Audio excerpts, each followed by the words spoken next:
estar passando a palavra por pastor Igor, né? O Caio que fala pastor, né? Mas está quase chegando lá, está perto de estar no período de formação, e que Deus esteja abençoando, usando ele aqui nesta noite e falar o recado do Senhor.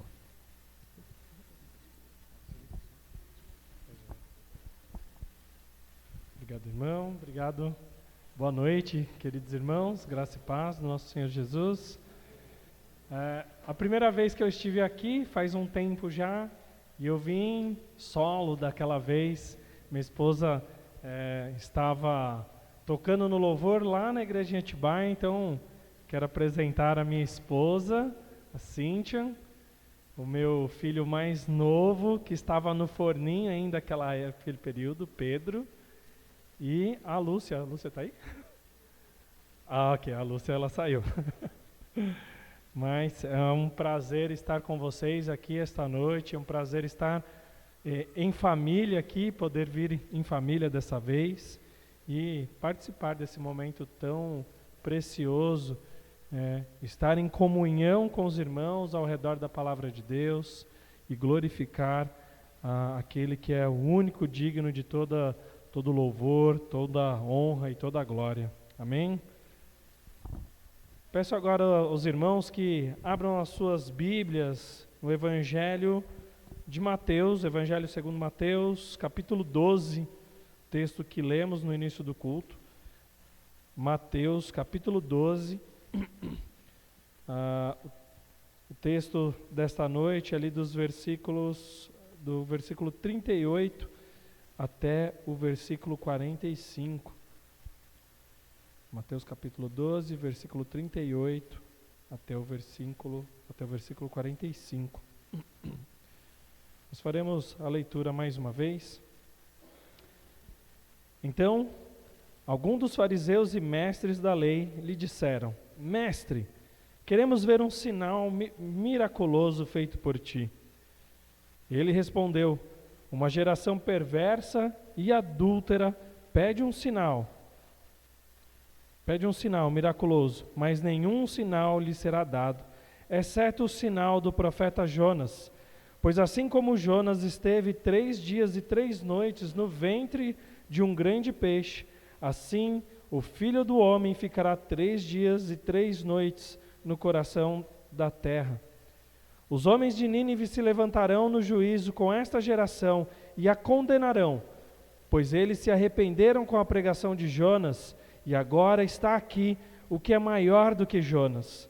A rainha de Sabá se levantará no juízo com esta geração e a condenará, porque veio dos confins da terra para ouvir a sabedoria de Salomão, e aqui está quem é maior do que Salomão. Quando o espírito imundo sai de uma pessoa, anda por lugares áridos procurando repouso, porém não encontra. Por isso diz: voltarei para minha casa de onde saí. E voltando, ele a encontra vazia, varrida e arrumada. Então vai e leva consigo outros 7 espíritos piores do que ele, e entrando, habitam ali. E o último estado daquela pessoa se torna pior do que o primeiro. Assim também acontecerá a esta geração perversa. Vamos orar mais uma vez?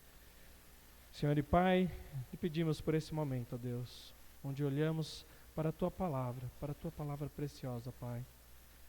Para aquilo que o Senhor nos revelou, ó Deus, nas Escrituras, aquilo que o Senhor quer que ouçamos esta noite, ó Pai. E eu lhe peço que o Teu Espírito nos ajude, ó Deus, nesse momento, a entender a Tua palavra, a guardar, a entesourar a Tua palavra em nossos corações, ó Pai, para que possamos viver aquilo que o Senhor quer que vivamos como filhos de Deus, ó Pai. Em nome do Seu Filho amado que nós oramos. Amém, Senhor. O pior cego é aquele que não quer ver. Você já deve ter ouvido esse ditado alguma vez na sua vida. O pior cego é aquele que não quer ver. Não se trata de uma deficiência física, uma pessoa que não enxerga, mas uma pessoa que não consegue enxergar, ter aquela percepção da situação, não consegue ler o contexto, né? Então, você talvez aí já casado, antes do início do relacionamento, você tentando ali fazer aquele meio de campo, tentando fazer com que o outro percebesse os seus sentimentos, e a outra pessoa não percebia. E aí alguma pessoa vendo, nossa, mas você com fulano parece que é o par perfeito. E a pessoa fala, é mesmo? Você acha isso? Você não percebeu ainda? Nossa, parece que você é cego, você não está vendo a situação. Nossa, a pessoa está quase se atirando aos seus pés, você não está percebendo. Pior cego, aquele que não quer ver. E isso acontece de diversas formas, em diversos contextos, né, em relacionamentos, na política. E na história aconteceu algo dessa maneira que é muito curioso. Durante antes da Segunda Guerra Mundial, a Alemanha nazista ali, quando ela começa a tomar territórios novamente, ela havia passado por uma grande crise por conta da Primeira Guerra Mundial. Então ela se fortalece novamente, passa por essa crise e ela começa a tomar alguns territórios. E ela vai primeiro ali e ela toma a Áustria, que é ali pertinho dela, ela invade a Áustria, e aí França e Inglaterra, o mundo preocupado, vão lá, questionam esse movimento, falam, olha, mas o que vocês estão fazendo é errado, é perigoso, nós passamos já por uma grande guerra. E eles, não, mas apenas anexando ali a Áustria, porque a Áustria é praticamente a Alemanha, né? O pessoal fala alemão lá até, faz parte do nosso território. Aí eles, não, então, olha, mas vocês não podem mais fazer isso. Eles, não, tudo bem, isso não vai acontecer novamente. E passa-se algum tempo e eles invadem a antiga Tchecoslováquia. E o mundo fica perplexo novamente. França e Inglaterra vão lá, olha, mas o que vocês estão fazendo? Isso é perigoso, invadindo outros territórios. Isso vai virar uma outra guerra. Então, inclusive, o primeiro-ministro daquela época da Inglaterra, ele vai até a Alemanha, vai lá se encontrar, então, para negociar toda essa situação, e ele volta de lá com essa resolução, olha, eles prometeram que eles não vão, eles pararam ali, eles não vão invadir nenhum território. E ele volta como um herói, né? Ele fala, olha, ele impediu uma guerra. E passa-se um tempo, a Alemanha invade a Polônia e finalmente o mundo entra em guerra novamente. França e Inglaterra, eles não quiseram ler os sinais que eram bem óbvios. E o primeiro-ministro da Inglaterra daquele período, ele sai de cena e assume então outro primeiro-ministro, o Winston Churchill, que foi um grande pensador, um grande político daquela época, ajudou bastante naquela questão, na situação da Segunda Guerra. Mas antes disso eles não quiseram ler algo que era bem óbvio. A Alemanha estava invadindo todos os territórios e a Alemanha queria sim guerra. A Bíblia retrata pessoas que tinham dificuldades também para enxergar, e como eu disse, não era uma dificuldade física, mas era um problema espiritual. Corações endurecidos que não queriam enxergar as verdades mais óbvias de Deus. E esse é o estado dos fariseus e mestres da lei, do trecho que nós lemos agora há pouco. Da mesma forma, assim como eles, muitas vezes nós temos essa mesma dificuldade.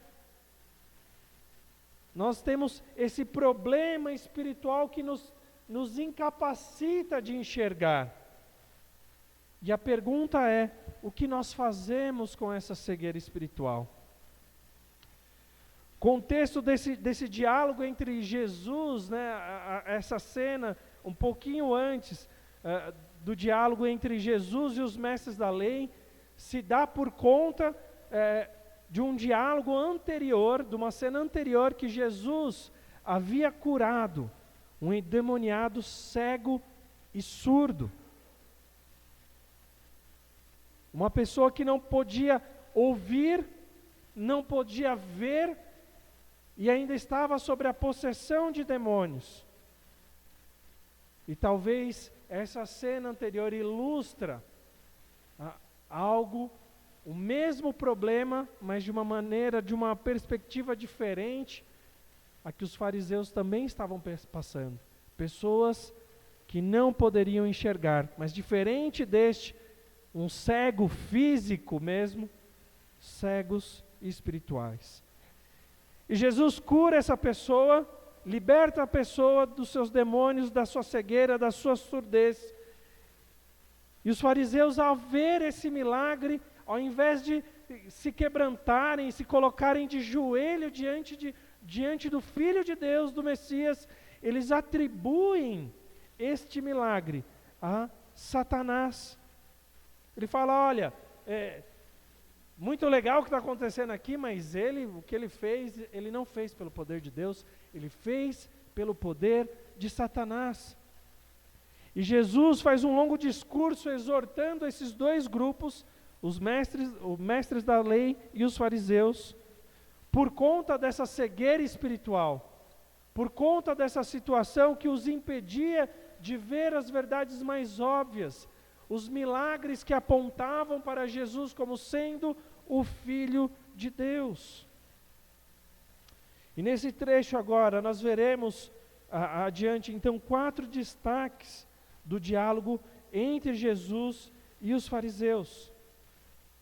No versículo 38, o pedido por um sinal. Do versículo 39 ao 40, o sinal oferecido por Jesus. Do versículo 41 a 42, o testemunho dos pagãos contra os fariseus. E do versículo 43 ao 45, a grande ameaça desta cegueira. Versículo 38, então, o pedido por um sinal. Então alguns escribas e fariseus disseram a Jesus: Mestre, queremos ver algum sinal feito pelo Senhor. Jesus já havia realizado uma série de milagres, sinais que apontavam a divindade de Deus, a divindade de Jesus. Já havia efetuado ações que sinalizavam, apontavam a verdade de que Ele era sim o Filho de Deus e tinha o poder para realizar tudo o que Ele estava realizando. Jesus, Ele não estava realizando milagres para que as pessoas olhassem apenas os milagres, mas que elas olhassem os milagres e esses milagres apontassem para Cristo, para quem Ele é.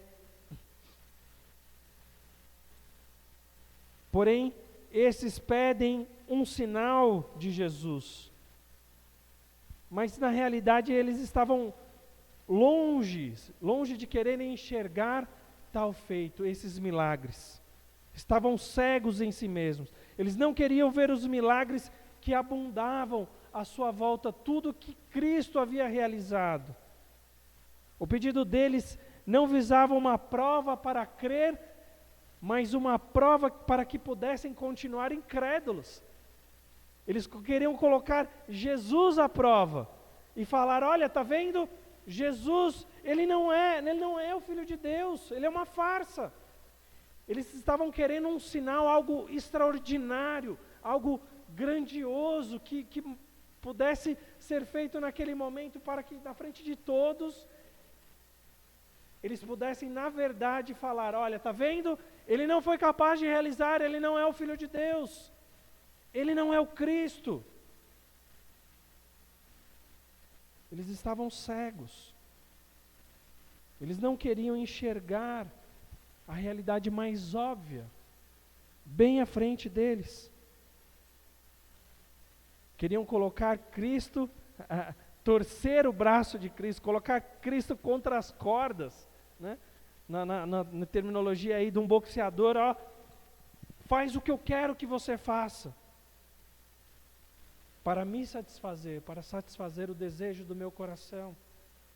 E o coração deles, afastados completamente de Deus, eles queriam não mais que a glória fosse do Cristo, mas que a glória fosse deles. As multidões já não acompanhavam a eles, mas acompanhavam a Cristo. E é interessante porque Jesus exorta eles lá em João, capítulo 5, dizendo que, olha, vocês estudam, vocês se dizem mestres da lei, vocês se dizem cumpridores da lei, fariseus. Dizem que estudam as Escrituras de tal forma a procurar a vida eterna ali, mas não conseguiam observar que as Escrituras dão testemunha do Cristo. Eram cegos, porque não conseguiam ver aquilo que saltava aos olhos. É interessante também pensar que, apesar do pedido aparentemente gentil da parte deles, como se fosse um pedido para que eles pudessem crer de fato, apesar das multidões de milagres que Jesus já havia realizado, apesar desse pedido gentil, educado, os fariseus estavam fazendo um pedido semelhante ao que Satanás fez. Se você é o Filho de Deus, Jesus, então faça isso, faça aquilo, faça isso. Tentando torcer o braço de Deus.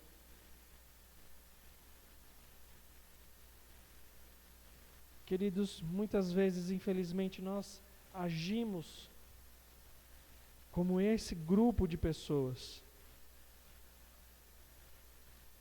que fazem pedidos a Deus não para que nós possamos nos aproximar de Deus, não para que de fato a nossa fé seja fortalecida, mas apenas para satisfazer os desejos do nosso coração. Muitas vezes nós queremos colocar Jesus contra as cordas. Você fala, olha, Deus, se você fizer isso na minha vida, eu de fato vou seguir você a vida toda. Deus, se você me der aquilo que eu quero, a partir de hoje, eu vou ser fiel, eu nunca mais vou faltar no culto, eu vou vir todas as vezes, eu vou ser o crente mais fiel, mas você precisa me dar isso que eu quero. E nós tratamos Jesus como o gênio da lâmpada, como o Papai Noel do final do ano. Olha, eu vou te dar aqui minha cartinha e eu vou me comportar como o Senhor quer que eu me comporte, mas por favor, o Senhor tem que dar aquilo que eu quero. Não para que a nossa fé seja fortalecida, não para que o nosso relacionamento seja aproximado. Imagine você, se esse pedido de fato que os fariseus estavam fazendo fosse um pedido sincero, de um grupo que queria de fato crer que Jesus era o Filho de Deus, eu não tenho dúvida que Cristo iria realizar isso na frente deles, mas não era isso que eles queriam.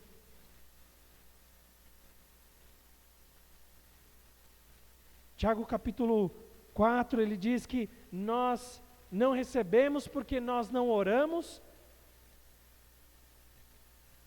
e muitas vezes não sabemos orar da maneira correta. Nós pedimos apenas aquilo que é o desejo do nosso coração, aquilo que satisfaz o nosso ego, o nosso orgulho, e não aquilo que nos aproxima de Deus. Jesus também fala no Evangelho, que justamente falando sobre apresentarmos nossas orações a Deus, ele faz uma ilustração, ele fala, olha, que filho pede o pai um prato de comida e recebe uma cobra, uma serpente no lugar? Se o pai de vocês terreno não faz isso, ainda mais o seu pai que está no céu. Queridos, se nós de fato pedirmos aquilo que está no coração de Deus, aquilo que faz parte dos propósitos de Deus na nossa vida, Ele não vai nos negar. A Bíblia declara em diversos lugares que o nosso Deus é um Deus santo e nós somos convocados a sermos santos para nos relacionarmos com esse Deus. A Bíblia fala, olha, de maneira clara, foge da imoralidade. E nós podemos então, aqueles que lutam contra algum pecado, contra algo que nos afasta da santidade de Deus, nós podemos dobrar o nosso joelho diante de Deus e clamar a Deus, Deus, por favor, me ajuda. Eu sei que o Senhor é um Deus totalmente santo, totalmente puro. E eu sei que o Senhor não vai me negar isso, eu quero me relacionar com o Senhor. Por favor, Deus, me ajude, para que a minha fé seja fortalecida, para que eu continue crendo.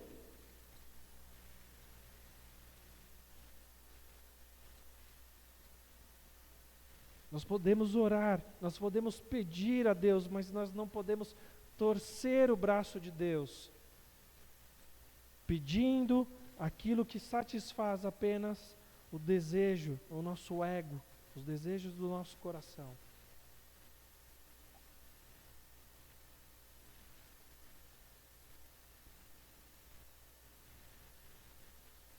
Versículo 39 a 40, o sinal oferecido por Jesus. Nós podemos pensar, que tipo de pessoa faz um pedido como esse? Que tipo de pessoa quer torcer o braço do Cristo e pedir um sinal como este grupo estava fazendo? E Jesus afirma quem é este grupo. Ele afirma sobre esse grupo, geração perversa e adúltera. Uma geração que se identifica com a maldade, que não tem prazer na bondade de Deus, que não consegue identificar algo bom diante dos seus próprios olhos. Eles estavam vendo aquilo que Jesus realizava, mas eles não queriam enxergar. Adúltera porque já havia abandonado a Deus e agora vivia para si mesmo. Havia formado não mais ídolos, imagens feitas de barro e argila, mas ídolos dentro do seu próprio coração, orgulhosos, cheios de si, abandonaram a Deus.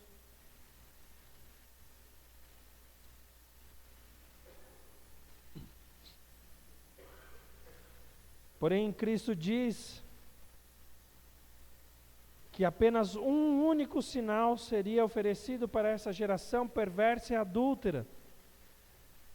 Versículo 39, segunda parte do versículo 39, mas nenhum sinal lhe será dado, senão o do profeta Jonas. E qual é este sinal? O texto continua. Porque assim como Jonas esteve 3 dias e 3 noites no ventre do grande peixe, assim o Filho do Homem estará 3 dias e 3 noites no coração da terra. Cristo ofereceria um único sinal a essa geração perversa e adúltera. Não era o sinal que eles estavam esperando, não era a falta de sinal também que eles estavam aguardando para apontar que Jesus não era o Cristo. Mas sim o mesmo sinal que Jonas ofereceu no mundo antigo. E Jesus afirma então, assim como Jonas passou 3 dias e 3 noites no ventre do peixe, da mesma forma, o Filho do Homem estará 3 dias e 3 noites no coração da terra. Assim como Jonas passou 3 dias e 3 noites no ventre do peixe, e ao sair daquele peixe, levou grande salvação para a cidade de Nínive, convertendo uma multidão por meio da palavra de Deus. Cristo passaria 3 dias e 3 noites no coração da terra, ele morreria, ele padeceu na cruz, para que depois de 3 dias Cristo ressurgisse, trazendo grande salvação aos gentios, da mesma forma que Jonas realizou. O castigo de Jonas, ele prefigurou, ele foi uma ilustração, foi uma sombra daquilo que Cristo iria realizar. A morte e ressurreição de Cristo. O sinal definitivo de que Ele era de fato o Filho de Deus. Porque Cristo, Ele padeceu na cruz, Ele sofreu na cruz, Ele morreu na cruz. Mas ao ser morto, por causa do pecado de toda a humanidade, mas a justiça de Cristo sobrepôs os muitos pecados, os nossos pecados, porque Ele mesmo, nele mesmo não havia pecado algum. E Ele então ressurge pelo poder de Deus, demonstrando de fato, olha, Ele é o Cristo. Se Jesus tivesse ficado morto, Ele de fato seria uma farsa e os fariseus poderiam apontar, está vendo? Ele não é o Cristo, Ele era um homem comum.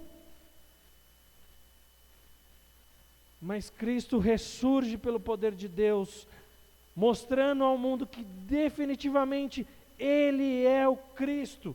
E esse é o único sinal que aquele grupo, e que nós hoje, e que toda a humanidade precisa para reconhecer que Jesus Cristo é o Filho de Deus, que veio trazer salvação ao mundo. Nós não precisamos de outro sinal. Nós só precisamos do Evangelho, que é o poder de Deus, que mostra e que fala, olha, Jesus é o Cristo. E Ele morreu e ressuscitou por conta dos nossos pecados, para que nós pudéssemos ter comunhão de novo com Deus e vida eterna com Ele.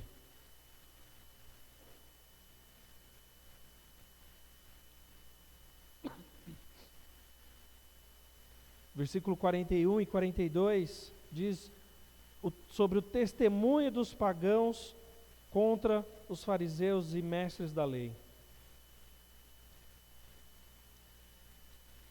O texto então diz que ninivitas se levantarão no juízo com esta geração e a condenarão porque se arrependeram com a pregação de Jonas.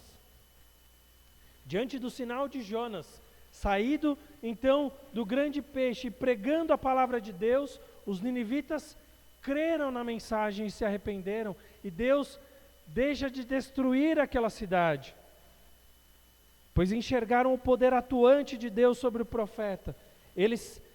O texto diz então que eles se levantarão para condenar essa geração incrédula.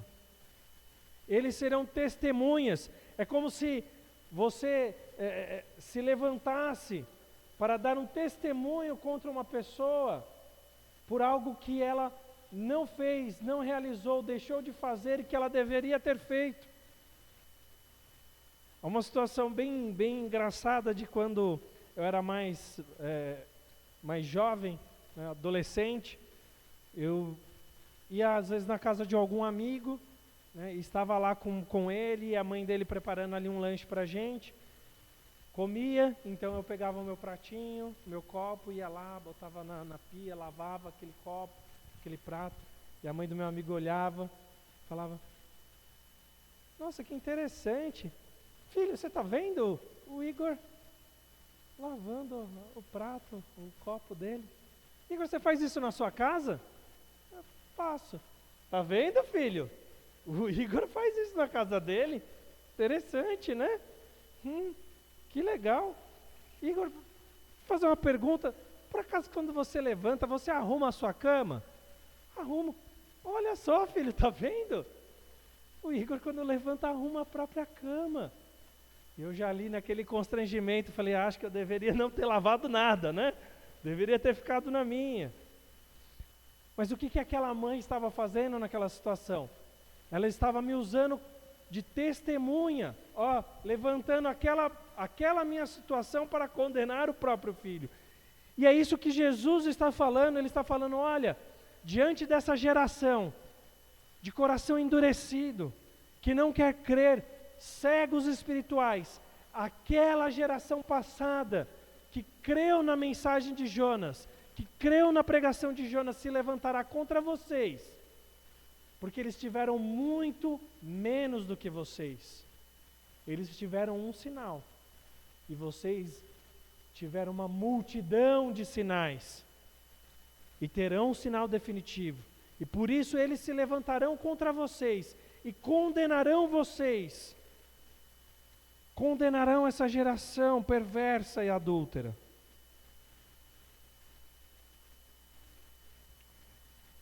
O texto prossegue e diz que eles o condenarão, porque se arrependeram com a pregação de Jonas. E aqui está quem é maior do que Jonas. Jesus é maior do que o profeta Jonas. Enquanto Jonas ele sofreu no peixe por conta do seu próprio pecado, Jesus ele padeceu na cruz, ele foi castigado, ele foi moído pelos nossos pecados. E ele não foi obrigado a fazer isso, mas ele foi de maneira voluntária.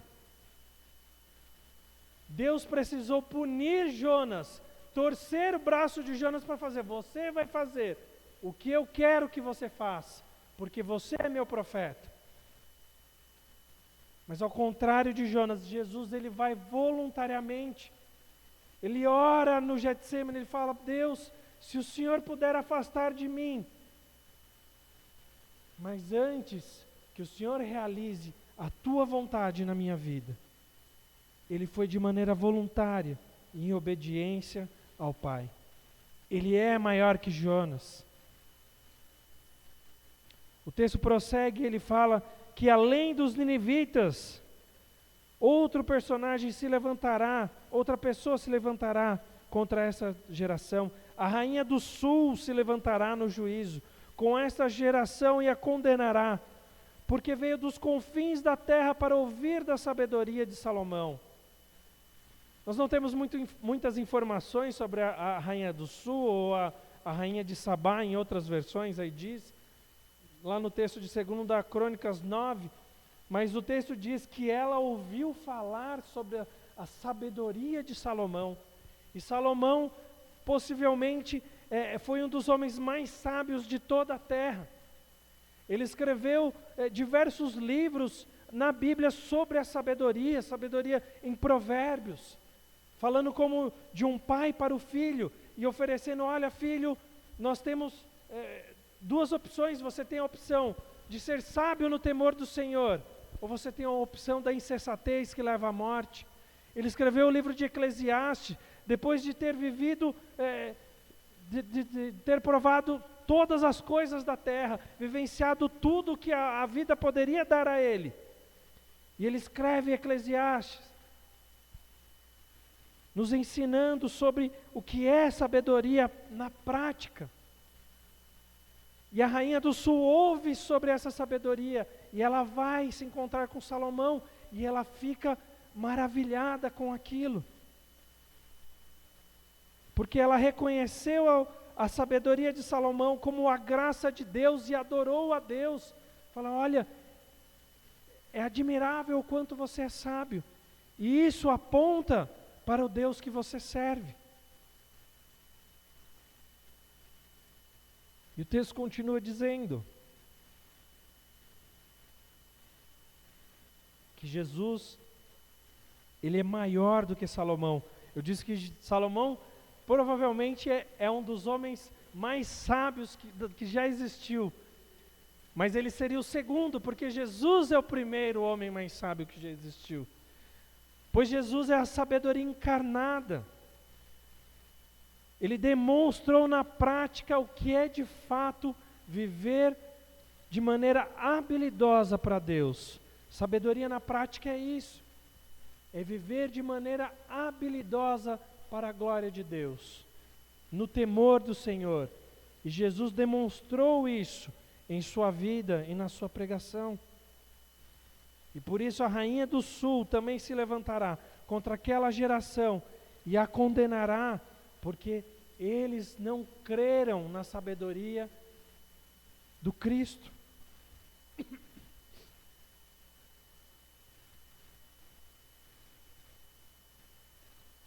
Versículo 43 a 45 nos fala sobre uma grande ameaça. Jesus faz uma afirmação com relação ao que a cegueira espiritual pode causar. Aqueles que não estão comprometidos com Deus, que não reconhecem a Cristo como Filho de Deus, eles estão sujeitos à influência do maligno, à influência de Satanás. 1 João 5 diz que o mundo, ele jaz no maligno, ou seja, o mundo está sob a influência corrupta do príncipe desse mundo, de Satanás. Romanos capítulo 1 fala sobre isso, também fala que essas pessoas que não adoraram a Deus como sendo Deus, conheceram, sabiam sobre a existência de Deus, mas não adoraram como Deus. Deus entregou essas pessoas a práticas detestáveis. Entregou essas pessoas à influência corrupta do mundo que jaz no maligno. Efésios capítulo 2 diz: vocês estavam mortos em suas transgressões e pecados, nos quais costumavam viver quando seguiam a presente ordem deste mundo e o príncipe do poder do ar, o espírito que agora está atuando nos que vivem na desobediência. Aqueles que não creem, aqueles que ainda estão cegos espiritualmente, que não enxergam, que não reconhecem que Jesus é o Cristo, eles prosseguem na desobediência, seguindo o príncipe deste mundo, Satanás.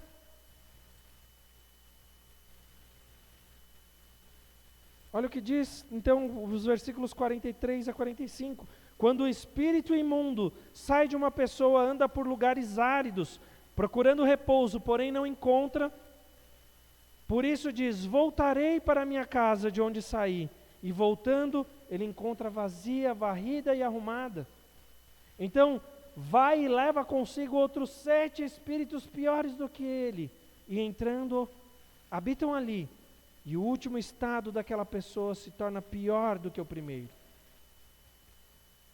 Assim também acontecerá a esta geração perversa. Jesus fala sobre essa influência de Satanás como algo terrível, como uma pessoa que ali, que sobre a influência de Satanás, o espírito maligno sai dela, e ao não encontrar outra pessoa, outro local para habitar, ele volta nessa primeira pessoa, e convida outros espíritos ainda piores para habitar ali, tornando aquela pessoa, ainda o estado daquela pessoa ainda pior. Esse cenário é triste, é horrível, é assustador, mas é o cenário daquelas pessoas que não reconhecem que Jesus é o Cristo, que prosseguem na desobediência, que prosseguem caminhando sobre a influência do mundo que jaz no maligno. O que nós fazemos diante dessa realidade, o que nós fazemos diante dessa cegueira, nós podemos só fazer uma coisa: confiar a nossa vida em Cristo. Proclamar o Evangelho de Cristo para que essas pessoas deixem de estar sob a influência do maligno. Somente Ele pode curar a cegueira espiritual, somente Ele pode curar a nossa cegueira espiritual e nos tirar debaixo dessa influência. Olha como prossegue o texto ali de Efésios capítulo 2. Todavia, Deus, que é rico em misericórdia, pelo grande amor com que nos amou, deu-nos vida com Cristo quando ainda estávamos mortos em transgressões. Pela graça vocês são salvos. Deus nos ressuscitou com Cristo e com Ele nos fez assentar nas regiões celestiais em Cristo Jesus, para mostrar nas eras que hão de vir a incomparável riqueza da sua graça, demonstrando em sua bondade para conosco em Cristo Jesus.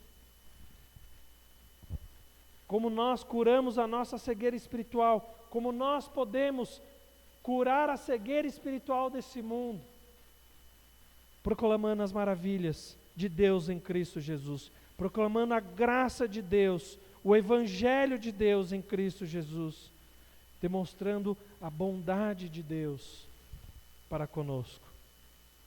Pregue o Evangelho. Pregue o Evangelho nesse mundo. Você sai da sua casa e você consegue notar como esse mundo está sob a influência do maligno.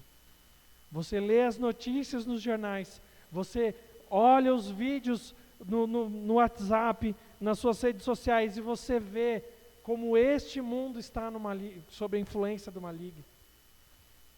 Algumas semanas atrás, eu me deparei com a notícia de que muitos municípios do estado de São Paulo estavam aprovando um evento de drag queens dentro da escola,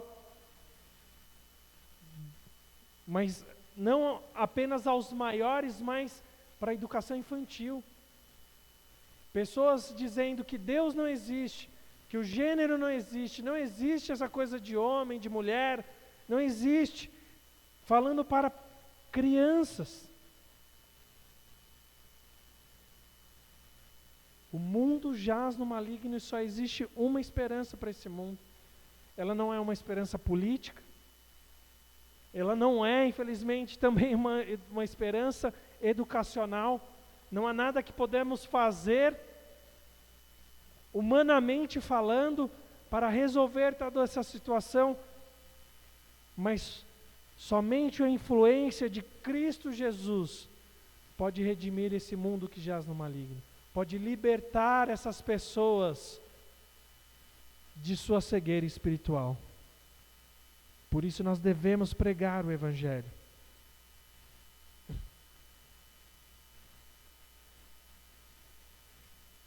Uma pergunta: o que cega você? Os fariseus estavam cegos, pois Jesus havia tirado o holofote deles. A multidão estava sendo atraída por Jesus e não mais pelo ensinamento vazio e seco daqueles homens. A ponto daqueles que se diziam tão cumpridores da lei, quererem matar a Jesus, desobedecendo a lei da qual eles se diziam mestres. O mandamento diz: não matarás, e o que eles fizeram?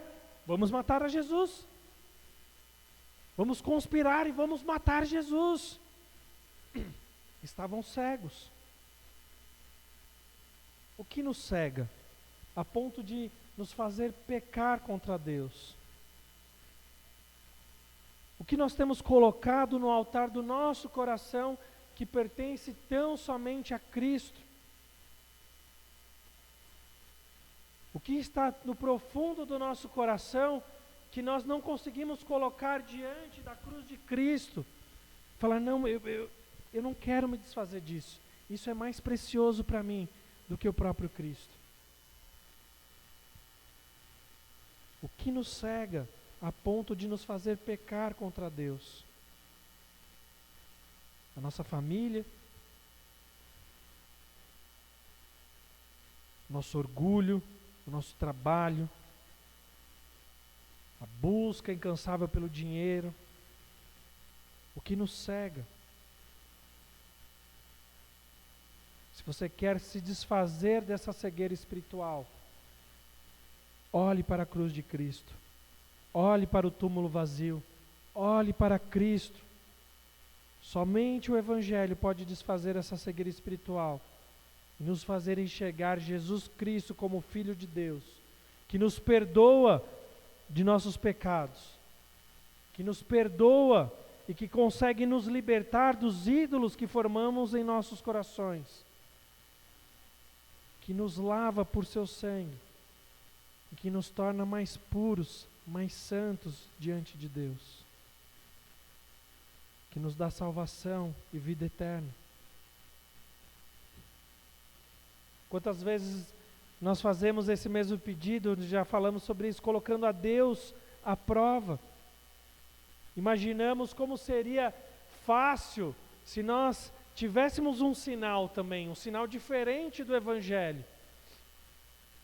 Se eu tivesse visto o mar vermelho se abrir, eu não seria como aquele povo idólatra. Cara, viu o povo ali, o mar se abriu diante deles, não tem como. Não tem como não seguir a Deus dessa forma. Se eu tivesse visto os milagres que o povo viu, eu não seria como aquele povo. Mas se de fato nós quisermos um sinal, nós precisamos voltar nossos olhos para as Escrituras. Quando nós voltamos os nossos olhos para as Escrituras, para a revelação de Deus, para a Bíblia, nós temos o testemunho do poder do nosso Deus soberano. E por isso nós devemos ler e ouvir as Escrituras, o poder de Deus para a salvação. Certamente um sinal como aquilo que acontecia no Antigo Testamento, se nós víssemos com os nossos próprios olhos, não seria isso que mudaria a nossa vida. Mas nós temos o testemunho não só do Mar Vermelho se abrindo, mas nós temos o testemunho de tudo aquilo que Deus realizou, movendo a história por meio de um povo escolhido, movendo a história, e entregando o seu próprio Filho, para que nós pudéssemos ter aquele sinal definitivo, para que nós pudéssemos reconhecer que Jesus é o Cristo. Nós não precisamos de outro sinal. Um antigo pastor disse certa vez que se Deus decidisse dar ao mundo inteiro um sinal de Jesus, Ele poderia colocar as estrelas no céu, de modo, escrevendo no céu, Jesus Cristo é o Filho de Deus. E mesmo assim as pessoas iriam olhar para aquele céu, Jesus é o Filho de Deus.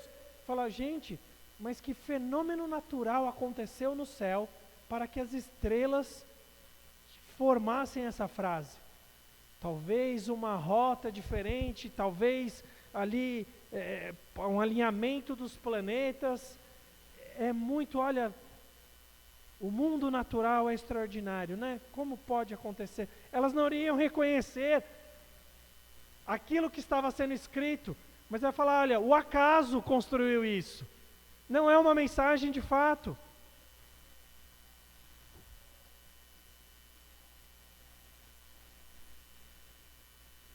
Nós precisamos tomar cuidado para que a nossa cegueira espiritual,